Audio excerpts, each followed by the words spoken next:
এ যেন ভিন্ন এক দুনিয়া। হাট থেকে ঈদের জন্য নতুন জামাকাপড় নিচ্ছে শিশুরা। লাগছে না কোনো টাকা, দোকানদারিকে যা দিতে বলছেন তাই পাচ্ছে। দোকানিরাও বিপুল আনন্দে বিক্রি করছেন বিনে পয়সায়।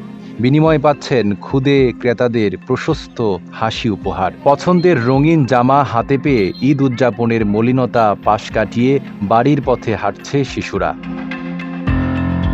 ঈদ উপলক্ষে স্বেচ্ছাসেবী সংগঠন মুক্তির বন্ধন ফাউন্ডেশনের উদ্যোগে ভিন্নধর্মী এই হাট বসেছে।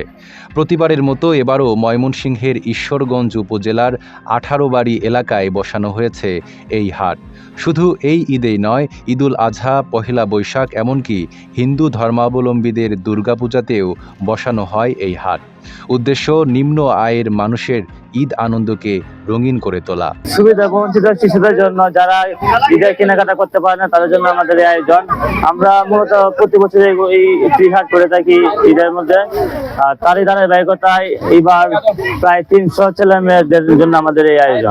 ফ্রি হাটে পছন্দের জামা, মেহেদি, চুড়ি, খেলনা নিতে পেরে সুবিধাভোগী ক্রেতারাও আনন্দিত। উচ্ছ্বাসের সাথে জানায় আনন্দের বার্তা, কারণ ঈদের দিন সকালে গোসল করে এই জামাটা গায়ে চাপিয়েই শুরু হবে তাদের ঈদের উদযাপন।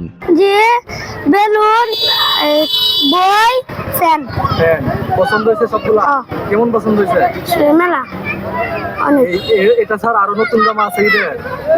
এটা ঈদের জামা, এটা পরে ঈদ করবা?